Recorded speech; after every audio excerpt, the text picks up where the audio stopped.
여러분 안녕하세요. 지금 벌써 12월도 이제 며칠 안 남았는데 다들 연말 잘 보내고 계신가요? 팀이랩 올해 마지막 영상이 될 것 같습니다. 까미가 캐나다에 있어가지고 지금 이번 영상은 저 혼자 촬영을 할 거고요. 최근에 제 주위에 이제 유학이나 이민을 이제 가려는 분들이 많으셔서 예전에 제가 말씀을 한번 제 영상에서 드린 적이 있는 것 같은데, 제가 어렸을 때 미국에서 조금 살다가 그 다음에 프랑스에서 이제 중학교 끝부분 하고 고등학교, 대학교, 대학원을 나왔고요. 그다음에 영국에서 1년 석사를 해서 외국에서 총 이제 10년 넘게 거주를 했습니다. 그런 경험이 있다 보니 제 주위에 이제 친구들이나 아니면 이제 뭐 선배, 후배 분들이 다 저한테 가끔 이제 이민이나 유학을 가기 전에 이제 궁금한 사항들이 좀 있다고 이제 물어보시는데, 그런 것들이 은근히 이제 도움이 될 만한 내용들이 제가 이제 조금 뭐 그런 좀 살다 온 경험이 있으니까 그런 것들이 좀 몇 가지가 있는데요. 도움이 될 만한 내용, 그래도 혹시 이런 영상을 찍어서 이런 부분들이 좀 도움이 좀 되었으면 좋겠습니다. 어떤 분들에게는 보통 이제 제가 이제 선배나 제 후배분들한테 이제 그런 말씀을 드리면 직접 가서도 좀 도움이 됐다 이렇게 말하는 분들도 계셨고요. 한 10년 넘게 해외 경험이 있는 사람으로서 유학이나 이민 가기 전에 알면 좋을 부분들 제가 좀 정리를 해서 이번 영상을 좀 준비를 했습니다. 그래서 좀 그런 부분 생각하고 계신 분들한테 좀 도움이 되었으면 좋겠습니다. 저는 일단 서유럽하고 북미 쪽에 거주했기 때문에 그쪽을 위주로 좀 말씀을 드리겠습니다. 저 프랑스나 영국이나 미국 쪽 기준으로 좀 말씀을 드릴 거고요. 좋은 점, 그러니까 유학이나 이민을 갔을 때 좋은 점들은 아마 다들 좀 알고는 계실 거예요. 그러니까 유학이나 이제 이민을 생각을 하신 거겠죠? 뭐 좋은 점이라 하면 뭐 언어도 배우고 새로운 나라, 새로운 문화도 배우고 다른 나라도 한번 경험을 해보고 국제 친구도 사귀고 또 어떻게 보면 스펙도 쌓을 수 있는 기회고요. 뭐 한국에 다시 돌아와서 일을 한다고 하면, 그래서 좋은 점은 많이 알고 계시는 것 같은데, 이제 좀 힘든 점이라든가 잘 모르는 부분들 같은 경우는 잘 모르고 그런 부분들을 잘 파악을 못 하시고, 그러니까 뭐 할 수가 없죠. 뭐 그런 부분들을 잘 모르고 가시면 이제 좀 저 같은 경우도 좀 많이 힘들었거든요. 그래서 그런 게 뭐가 있는지 한번 같이 좀 보도록 하겠습니다. 우선 뭐 첫 번째로 이 부분은 알고 계실 수도 있는데 일단 비용인데요. 일단 제 학비를 좀 제외를 하고 좀 말씀을 드리겠습니다. 뭐 서유럽이나 북미 쪽, 그러니까 미국, 캐나다, 영국, 프랑스 뭐 이 정도 기준으로 좀 말씀을 드리면 한국에 비해서 물가가 정말 훨씬 비쌉니다. 생활비도 많이 비싸고요. 근데 이거를 이제 알고 가시긴 하는데 막상 이게 진짜 그렇게 가서 살아보면 와, 이게 좀 장난이 아니구나 라고 느낄 때가 많거든요. 저도 실제로 그랬고요. 그러니까 뭐 별거 아니지 않아? 뭐 예를 들면 간단하게 얘기해서 뭐 달러든 유로든 원보다 많이 비싸잖아요. 그래서 예를 들면 뭐 음식점에 갔는데 뭐 한 13달러? 14달러? 그러면 뭐 한 13,000원? 뭐 그 정도 하는 거 아니야? 이렇게 생각하실 수 있는데 또 그게 아니거든요. 왜냐면 뭐 미국 같은 경우는 팁 같은 것도 있고 또 세금도, 텍스도 있고 또 그게 또 13달러가 13,000원이나 한 3, 4배, 4배 정도 계산을 해야 되니까 뭐 한 16,000원, 7,000원 정도가 되겠죠. 뭐 그렇게 뭐 한 20, 30% 좀 비싸고 그럴 경우 그게 이제 뭐 한두 개 뭐 사는 거 정도면 모르겠는데 이게 한 몇 년 동안은 생활을 해야 되니까 하루 이틀이 아니고 오랫동안 생활하면서 그게 좀 많이 약간 놀라는 부분이기도 했거든요. 저 같은 경우도. 예를 들면 뭐 한국에서는 택시를 타고 가면 뭐 강남에서 강부를 가는데 뭐 한 15,000원, 20,000원 정도가 나온다. 런던, 영국 런던이나 프랑스 파리는 그렇게 할 수가 없거든요. 그 정도 거리면 뭐 한 10분만 탔는데도 막 15유로, 20유로 나오고. 그러니까 그런 것들이 이제 한두 가지가 아니고요. 뭐 집세, 월세 같은 경우도 제가 뭐 많이 아는 건 아니고 뭐 서울도 지역마다 다르겠지만 뭐 좀 괜찮은 원룸 같은 거 구한다 그러면 뭐 한 70, 80만 원 정도, 좀 좋은 데 구하면 150 뭐 이 정도. 이제 프랑스나 영국 같은 경우는 정말 시내에 살려고 하면 최소한 진짜 150은 줘야 되거든요. 뭐 영국 같은 경우는 진짜 뭐 200만 원 이렇게도 나오고요, 한 달에. 자세한 가격은 이제 뭐 다 한번 확인을 해봐야겠지만 이제 제 경험상으로는 그랬습니다. 그런 생활비 같은 게 굉장히 좀 알고는 있지만 막상 가서 부딪혀 보면 이게 진짜 이렇게까지 많이 차이가 나는구나 라고 느끼게 됩니다. 뭐 음식점 같은 데를 가도 뭐 한국에서는 진짜 10,000원, 15,000원? 아니면 뭐 15,000원이면 삼겹살도 하나 구워 먹을 수 있고요. 근데 파리나 뭐 미국이나 뭐 아니면 런던 이런 데 가서 삼겹살 하나 먹는다 그러면 진짜 개인 이제 1인당 적어도 한 2만 원은 나와요. 한 2만 5천 원까지도. 뭐 비싸면 뭐 3, 4만 더 넘어가기도 하고요. 그러니까 그 정도가 나오니까 뭐 어디 외식하기도 되게 힘들고 좀 서럽다고 해야 될까요? 뭐 한국에서는 이 정도 금액이면 진짜 맛있게 먹을 수 있는 건데 이렇게까지 이 정도 퀄리티 이거밖에 안 나온다고. 뭐 근데 그럴 수밖에 없는 게 또 인건비도 거기는 비싸고 물가도 비싸고 하니까 뭐 어쩔 수 없는 부분인데 이제 그런 부분들이 좀 이제 한국과의 차이점이지 않을까. 두 번째는 문화적인 차이인데요. 문화적인 차이가 이제 유학이나 이민 생각하신 분들 중에 많이 이제 외국 문화도 접해보신 분도 많이 계실 거고 또 특히 뭐 TV나 드라마나 유튜브 같은 데서도 이제 많이 보잖아요.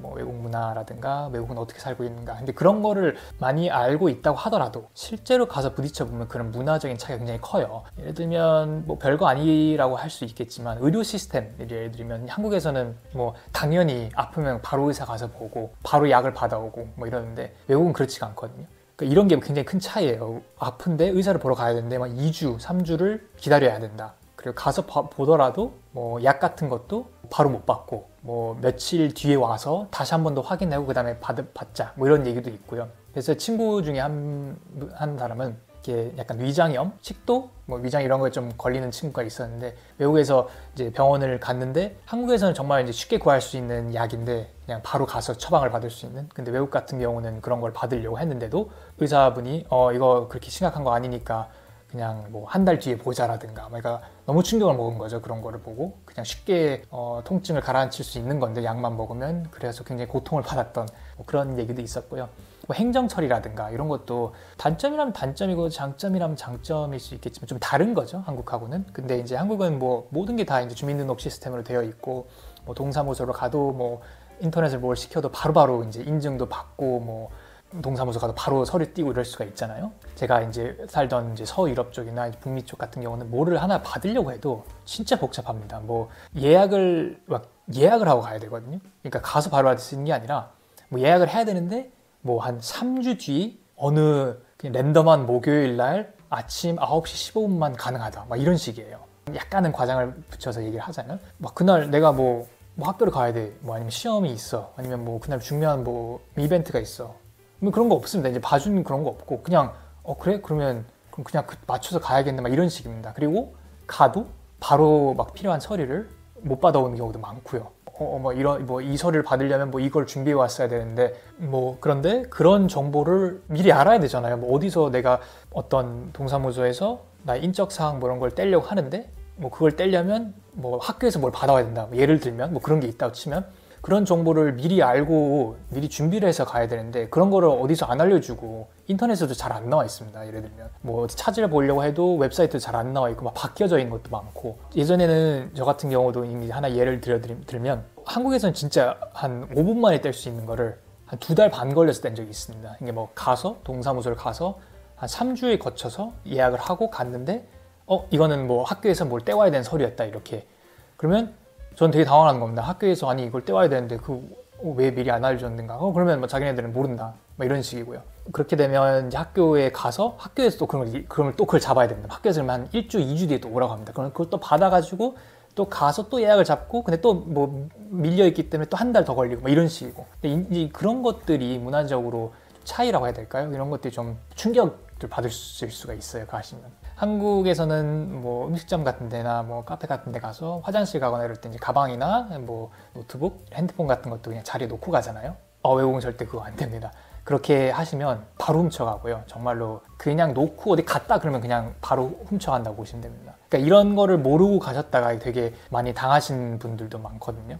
그래서 그런 차이, 이제 문화적인 차이인 거죠. 뭐 지금은 약간 단점 같은 것만 말씀드렸는데 뭐 장점 같은 거라고 할지라도 좀 이건 좀 한국하고 다르네 그러면서 좀 오는 쇼크들도 있고요. 뭐 예를 들면 외국에서는 나이 같은 걸 물어보는 게 실례. 그러니까 한국은 이제 뭐 형, 동생, 뭐 누나, 뭐 선후배, 뭐 약간 윗분을 공경한다는 의미에서 나이 여쭤보고 뭐 그런 경우도 있잖아요. 뭐 그러면 이제 형님이시네 그러면서 하는데 외국에서는 오히려 나이를 부르는 게 실례고요. 이제 그렇게 하다가 좀 약간 무례하다라고 이제 생각할 수도 있고요. 그런 분들이, 외국 분들이. 그래서 그런 뭐 차이라든가 이런 거가 좀 은근히 잘 모르는 부분에서 이제 겪게 되는 그런 부분들이 있습니다. 세 번째는 이제 인종차별인데요.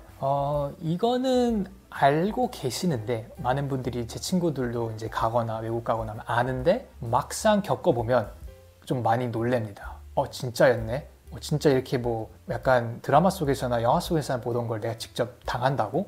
이런 일들이 2023년에도 일어나고 있다고? 그게 막 별게 아니라고 생각하실 수도 있는데 은근히 되게 좀 속상하고 좀 기분 나쁘고 그런 부분들이 많이 있습니다. 그러니까 저도 처음에 그런 걸 당할 때 되게 놀랐었거든요. 나중에 돼서는 좀 익숙해지긴 하는데 그래서 약간 무시하는 그냥 와 처음에는 진짜 너무 서럽고 외국 가서 이제 언어도 안 통하고 문화적으로도 굉장히 좀 다른 점이 많아서 힘든데 그런 걸 겪으면 좀 진짜 좀 많이 서럽습니다. 그래서 외국인으로서 뭐 간단하게는 뭐 예를 들면 뭐 길거리에서 막 길 막고 니하오 거리거나 아니면 뭐 이렇게 눈 찌는 행위 있죠. 그런 거 솔직히 진짜 좀 불쾌하잖아요. 그렇게 하면 안 되는 행위들인데 어떻게 보면 근데 그렇게 하면서 약간 아시아 사람들 무시하고 막 아시아 그러니까 문화나 이런 것 좀 무시하고 막 너 중국에서 왔냐 뭐 너 어디 나라 사람이냐 막 한국이다 그러면 한국 어디 있는 나라냐 막 한국에서는 뭐 그럼 중국말로 하냐 막 알면서도 일부러 그런 것 같은 좀 그런 것도 좀 많고 제 친구들 중에서도 이제 외국 갔다가 그런 거를 겪으면서 좀 많이 서러웠다 진짜로 뭐 이런 분들도 계시고 이제 그런 걸 좀 각오를 하고 가셔야 됩니다. 그거 아직 많이 좋아졌다고는 하지만 그래도 여전히 그런 게 좀 존재하는 건 좀 사실이긴 합니다. 또 한 가지는 언어, 물론 그 나라에서 태어나고 자라고 이런 분들, 어렸을 때 이민을 가신 분들이나 어렸을 때 유학을 가신 분들 같은 경우는 뭐 크게 상관없긴 하겠지만 대부분 다 조금 이제 한국말을 하고 한국에 좀 지내다가 가시는 분들이 굉장히 많잖아요. 그래서 가서 아무리 준비가 잘 돼 있고 아무리 이제 언어를 잘 한다고 하더라도 저 같은 경우도 그래도 나름 영어를 잘 한다고 생각하고 갔었거든요. 그리고 프랑스어도 잘 한다고 생각을 하고 이게 아무리 그렇게 하더라도 이제 원어민들만큼은 그 레벨이 되기까지 굉장히 어렵거든요. 그게 뭐 물론 막 진짜 수십 년 동안 생활을 하고 이러면 좀 괜찮겠지만 이제 그 단계까지 올라가지 못하고 이제 오신 분들이 많겠죠. 뭐 당연히 한국어가 제일 모국어 제1 언어니까 뭐가 힘드냐면요. 언어가 안 되면 그러니까 물론 기본적인 의사소통은 다 되죠. 나중에 가서 하면 뭐 친구들하고 얘기하거나 어디 마트 가서 뭐 장 보거나 뭐 기본적인 건 다 되는데 그런 조금 디테일한 거를 표현을 해야 되거나 아니면 좀 약간 서러움을 어디다 얘기를 해야 되거나 아니면 이런 자세한 상황 설명을 해야 되는 그런 상황에서 이 영상 보시는 분들 중에 외국에 사시는 분들이나 그런 걸 겪어보신 분들은 알겠지만 뭐 예를 들면 학교에서 뭐 친구들 얘기하는 건 괜찮은데 이제 수업을 따라가고 까지는 뭐 괜찮은데 이제 뭐 예를 들면 에세이를 써야 되고 좀 논문이나 에세이를 써야 되는데 이제 언어적으로 좀 안 돼서 그러니까 좀 자세한 걸 좀 표현을 하고 싶은데 그런 게 좀 안 돼서 그런 걸 레포트를 제출했는데 그런 게 표현이 안 돼가지고 좀 점수가 깎인다든가 뭐 이럴 때 조금 속상하겠죠. 뭐 그런 것도 있고 어디 뭐 이제 행정 처리나 뭐 이런 걸 할 때 이런 상황을 설명을 해야 되는데 그런 게 잘 가끔씩 그런 약간 그 미묘한 거를 표현이 안 된다고 하던가 아니면 뭐 어떤 사람하고 뭐 이제 안 좋은 이제 기분 상한 일로 뭐 감정이 상한 일로 조금 다투었다든가 말다툼을 했다든가 이럴 때 내가 왜 기분이 나쁜지 나는 왜 이제 당신이 이러이러한 걸 잘못해서 이렇기 때문에 내가 기분이 나빴다. 그러니까 이건 잘못한 거 아니냐 뭐 이런 거 뭐 이제 굉장히 디테일한 예를 들어드렸는데 그런 거 표현할 때도 이제 약간 그 정확한 그 미묘한 그런 감정이라든가 이런 게 표현이 안 되기 때문에 그런 부분에서 조금 힘든 점들도 있고요. 또 특히 원어민들하고 얘기할 때, 그러니까 뭐 예를 들면 국제학교를 가거나 뭐 대학교를 가서 주위에 친구들이 대부분 다 뭐 같은 유학생들이 외국인이고 뭐 영어를 쓰는 나라에 갔는데 한 반에 다 뭐 영어가 모국어가 아닌 학생들만 많이 있다. 그러면 좀 약간 좀 편하긴 해요. 저도 좀 그런 경험이 있는데 그렇게 될 경우에는 이제 그 친구들하고는 이제 영어도 약간 서로가 부족하니까 서로가 이제 알아들으려고 노력하고 이런 부분이 있는데 뭐 정말 뭐 미국에 갔는데 미국인만 있는 반이다. 아니면 프랑스에 갔는데 프랑스만 있는 반이다. 제가 프랑스에 있을 때는 좀 그런 반에 있었거든요. 그러면 이제 서로가 다 이제 막 은어 쓰고 막 서로가 좀 빨리빨리 얘기하고 막 그 어려운 단어 쓰고 이러니까 되게 힘들어요. 어렵거든요. 그러니까 뭐 거꾸로 생각하시면 될 것 같아요. 뭐 예를 들면 한국어를 잘 못하는 미국인이나 뭐 한국어를 잘 못하는 프랑스인이 한국에 왔는데 한국 고등학교를 들어간 거예요. 아니면 한국 대학교를 들어갔는데 뭐 교수님도 한국 사람, 선생님도 한국 사람, 뭐 학생들도 다 한국 사람. 그냥 한국 말로 엄청 빨리 얘기하고 한국의 그런 표현들 하고 뭐 한국의 그런 문화 이런 걸 막 얘기를 막 하면 잘 못 알아듣고 힘들잖아요. 그런 것도 은근히 이제 언어가 나는 뭐 영어를 잘해, 나는 뭐 다른 언어 뭐 프랑스어를 잘해, 독일어를 잘해 뭐 이래가지고 외국을 갔는데 막상 진짜 그 원어민들하고 부딪혀보면 그 느낌이 좀 확실히 다르거든요. 그러면서 그렇게 해서 좀 힘든 부분도 좀 있습니다. 자, 마지막으로는 이거는 이제 저의 개인적인 의견. 근데 이 부분도 많이 공감하실 것 같아요. 음식이 많이 그립습니다. 가면 한국 음식이 외국에서도 이제 많이 한국 음식점들 많이 생기고 제가 이제 프랑스 파리나 런던에 유학했을 때보다도 지금이 벌써 뭐 한 몇 년 지났는데도 많이 지금은 정말 많이 생겼거든요. 한류 이제 케이팝이나 한국 문화가 많이 커져서 외국은 점점 더 이제 한국 음식점이나 한국 문화가 커지고 있는데 한국 음식점에서 먹을 때 그만큼 맛이 안 나거든요. 그래서 예를 들면 정말 간단한 건데도 나는 오늘 김치찌개가 먹고 싶어. 나 오늘 된장찌개가 먹고 싶어. 이래서 가도 엄청 비싸고 그리고 또 그 맛이 안 납니다. 한국에서 먹는 그 된장 맛, 한국에서 먹는 그런 김치찌개 맛이 진짜 한국에서만 느낄 수 있는 맛이 그게 굉장히 그리울 때가 많습니다. 왜냐하면 아까 앞서 말씀드렸던 부분들 때문에 이제 막 서럽고 이러고 힘든데 한국 음식이가 좀 맛있게 먹고 싶은데 그렇게 그럴 기회가 좀 많이 없고 좀 힘들고 또 맛도 그렇게까지는 없고 그런 뭐 고깃집, 뭐 삼겹살 이런 걸 먹으려 해도 있긴 있지만 확실히 한국에서 먹는 거랑은 많이 차이가 납니다. 정말 조금 떨어진다고 해야 될까요? 그런 맛이. 제 개인적인 경험은 그랬습니다. 또 마지막으로 또 음식들 같은 것 중에 한국에서만 이제 좀 찾을 수 있는 음식들이 있거든요. 그런 것들은 외국에서 음식점을 가도 참 찾기가 힘든? 예를 들면 어느 날 아침에 일어났는데 나는 오늘 그냥 붕어빵이 좀 먹고 싶어. 아니면 오늘 나는 떡볶이가 먹고 싶어. 뭐 이럴 때가 있잖아요. 나는 오늘 뭐가 있을까요? 좀 뭐 순대가 먹고 싶어. 아니면 뭐 대창이 먹고 싶어. 뭐 족발이 먹고 싶어. 이럴 때가 있잖아요. 근데 그런 좀 이렇게 한국에서만 찾을 수 있는 음식들, 외국에서 보면 어떻게 뭐 찾고 하면 찾을 수는 있겠지만 그런 음식들을 먹고 싶을 때 못 찾거나 이제 없으면 진짜 너무 그리울 때가 많거든요. 저는 뭐가 제일 그리웠냐면 그 짜장면 있죠. 짜장면 배달해 주는 거. 짜장면 배달해서 탕수육하고 군만두 먹는 거. 그런 게 너무 먹고 싶은 거예요. 외국에 있는데 진짜 왜 정말 그 배달해 주신 아저씨 분이 이렇게 배달 뭐라 그러죠? 양철통 그런 거 하나 들고 딱 그 쫙 열어가지고 할 때 그 약간 느껴지는 짜장의 향 그런 것도 너무너무 그리운데 그런 게 없는 거예요. 그래서 진짜 그런 부분들이 좀 많이 힘들었었습니다. 그래서 한국 오면 항상 제일 먼저 먹는 게 짜장면이었거든요. 뭐 그런 부분들 없다. 그래서 뭐 있긴 있지만 그 정도 느낌은 아니다. 그래서 그런 것들이 이제 힘든 점들이 되겠습니다.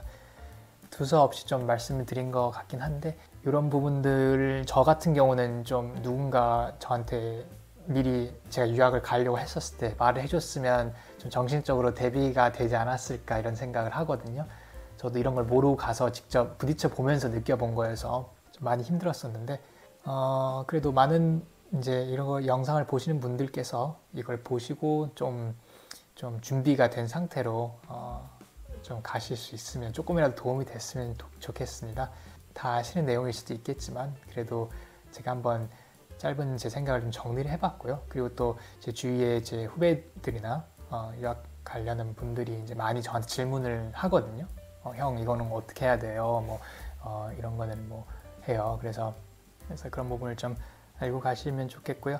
유학이나 이민 생각하시는 분들 중에 또 궁금하신 사항이 있으면 언제든지 이제 댓글 달아주시면 제가 아는 내용을 좀 제가 아는 선에서 정리를 해서 또 말씀을 드릴 수 있도록 하겠습니다. 그래도 저는 정말 이제 한국이라는 게 너무 자랑스럽고요. 또 뭐 유학이나 이민을 생각하시는 분들 외국에 가시면 정말 당당하게 정말 자신감 있게 하셔도 됩니다. 정말로 이제 한국이라는 나라도 너무 강대국이 됐고 또 저는 진짜 외국에 많이 오래 살면서 한국이라는 나라가 진짜 우리나라 진짜 멋있는 나라라고 생각을 하거든요. 자부심도 갖고 또 문화적으로도 뭐 음식도 맛있고 또 한국 분들 다 똑똑하시고 대단하시고 그렇기 때문에 가셔서 혹시 힘든 일이 있으시더라도 항상 좀 나는 한국 사람이다. 나는 한국에서 왔다. 또 이렇게 당당하게 또 이렇게 자신감 가지셔도 됩니다. 정말로 제 생각은 그렇고요. 유학을 생각하시거나 이민을 생각하시는 분들은 가시면 좀 힘든 일도 많겠지만 그래도 힘내시고 또 잘 준비를 잘 하실 수 있으면 좋겠습니다. 제 영상은 여기서 이제 마무리를 하고요. 올해 2023년 어떻게 보내셨는지 모르겠지만 다 그래도 좋은 한 해 보내셨길 바랍니다. 저는 내년에 이제 까미가 돌아오면 또 재밌는 영상들로 찾아뵙겠습니다. 2024년에도 계획하신 일들 다 이루실 수 있는 그런 한 해가 됐으면 좋겠습니다. 다들 건강히 연말 잘 보내시고요. 또 다음 영상에서 재밌는 컨텐츠로 찾아뵙도록 하겠습니다. 네, 감사합니다.